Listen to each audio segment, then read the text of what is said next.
The movie begins by introducing us to Nancy Stokes, a 55-year-old woman who finds herself in a state of unhappiness after the recent loss of her husband and her retirement. All her life, Nancy has been an honorable woman who has adhered to the societal expectations placed upon her. However, one aspect of her life has remained unfulfilled: her intimate experiences. Despite her being 55 years old, she has never had good intercourse. This is what she wants to change at all costs. Time to book Nancy a date with Shrek. In the first scene, Nancy conducts an online research and discovers a handsome escort named Leo Grande. She immediately books his services and rents an upscale hotel room where no one can recognize her. At this point, Nancy is a bit nervous about the encounter, as she has never dated a guy before, let alone be intimate with a complete stranger. However, she hopes that by spending time with Leo, she can finally experience the pleasure that she has been missing. The following morning, Nancy reaches the hotel room early and tries to settle in. Each passing minute increases her anxiety as the anticipated meeting approaches. But just as she begins to feel overwhelmed, Leo arrives at her doorstep. With a gentle request, he asks for a warm kiss on the cheek, instantly leaving Nancy impressed. She can't help but mention how much more attractive he is in person compared to his photo. As a gesture of hospitality, she offers him a refreshing drink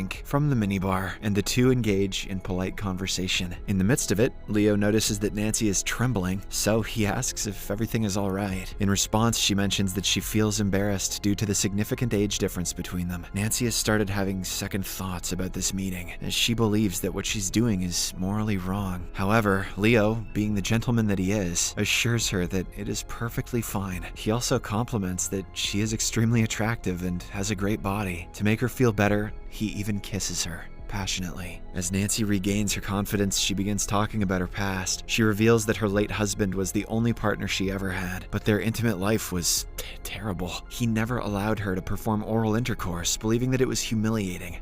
What, was he insane? Most of the time, her husband would just kiss her on the forehead and go to sleep. After this, Nancy reveals something shocking. She has never experienced an orgasm in her lifetime. No, they're a myth. She isn't intending to get one right now, as she feels too nervous. Leo understands her feelings and doesn't try to force the matter. Instead, he hugs her tightly, hoping to ignite the erotic flame within her. Following this, Nancy heads to the bathroom to change into her new nightgown, while Leo grabs a candy bar and eats it. When she eventually comes out, she finds him laying on the bed in a seductive manner. However, Nancy is not enticed at all. She instead mentions that she doesn't like the smell of the chocolate he just had. Because of this, poor Leo heads to the bathroom to brush his teeth. Upon his return, Nancy tells him that she has changed her mind. She no longer wants to have intercourse, as she doesn't think it is right for her. She tells Leo that he can leave with the money. However, he chooses to stay and talk to her. He curiously inquires why a beautiful woman like her decided to hire an escort when she could have easily attracted other men. In response, Nancy reveals that several men her age have expressed interest in her, but she rejected them all. That's because she only likes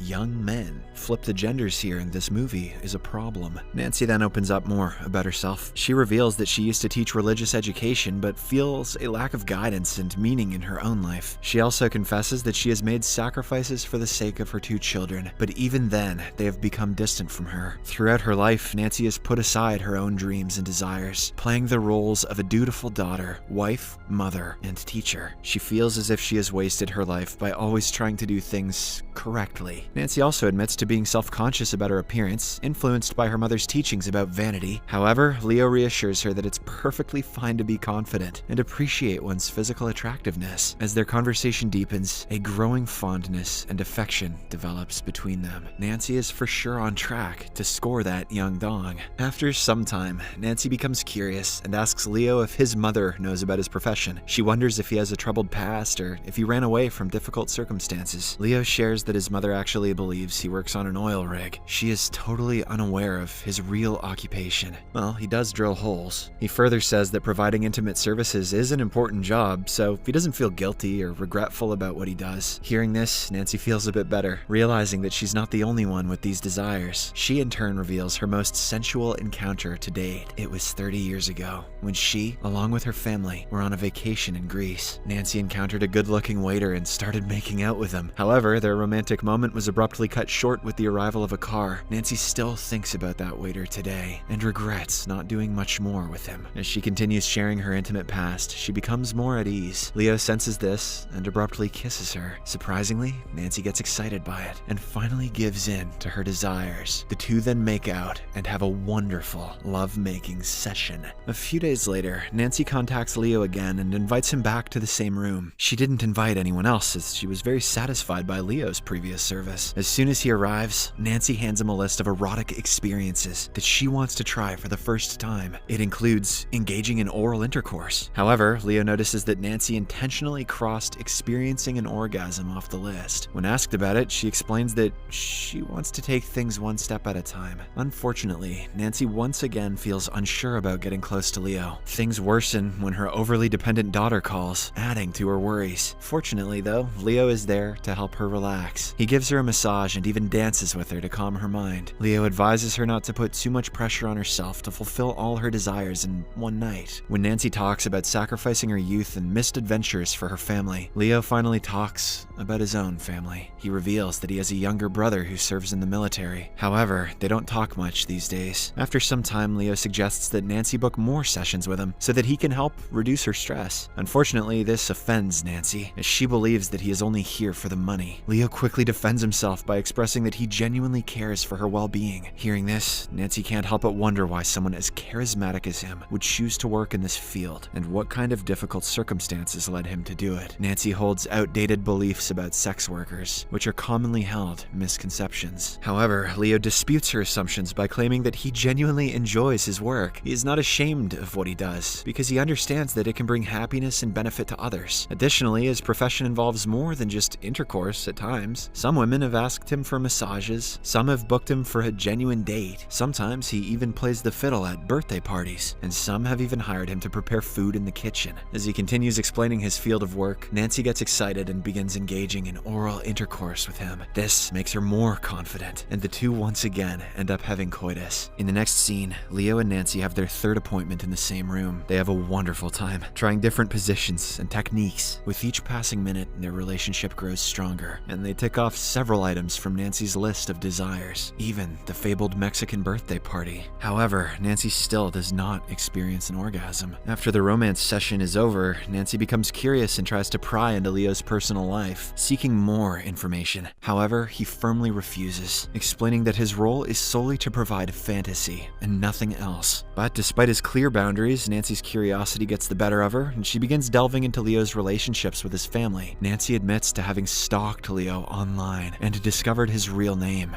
Connor. She expresses a desire to be friends outside of their sessions and advises Leo to share his work with his family. Unfortunately, this invasion of privacy infuriates him. As a result, he quickly changes back into his clothes and angrily tells her not to book him again. He also warns her against contacting his family or disclosing his personal information, threatening to reveal her as a customer if she does. After this, Leo storms out of the room, but then returns to retrieve his phone. While looking for it, he angrily opens up to Nancy about his troubled relationship with his mother. He shares that when he was 15 years old, his mother disowned him because she despised who he was, going as far as telling people that he was dead. When Nancy asks what he did to his mom, Leo becomes even angrier, expressing his frustration at her making assumptions. Saying this, he leaves the room for good. A few days later, Nancy books Leo for a fourth session as an apology and a farewell gesture, but this time she wants to meet him in a cafe. While waiting, she encounters Becky, a former student who happens to work as a waitress in the same cafe. As they chat, Leo arrives, prompting Nancy to create a story that they're there for business. The waitress then takes their order and leaves, giving the two some personal space. Nancy immediately takes this opportunity to apologize to Leo. She reveals that her real name is Susan Robinson and expresses her gratitude to him for helping her gain confidence and explore her sexuality. Nancy also mentions that she has recommended Leo's services to other women in her social group who she believes could benefit from his assistance, just like she did.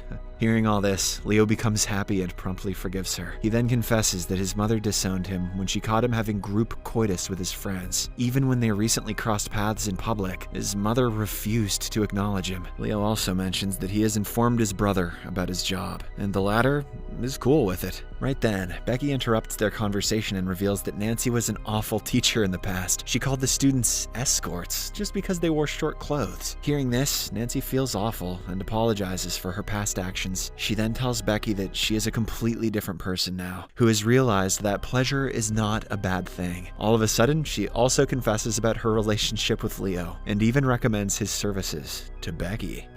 That's a little extreme. In the next scene, the two head to the hotel room and make passionate love. This time, Nancy finally experiences her first orgasm. After their encounter is over, Nancy tells Leo that this will be their last session, as she has experienced everything she wanted to. However, she wants them to remain friends, and he happily agrees. The movie ends as Nancy looks into the mirror and admires her body. For the first time in years, she is finally content and happy. Subscribe for more videos like this, turn on notifications, and leave a like to help the channel out. Thank you for watching.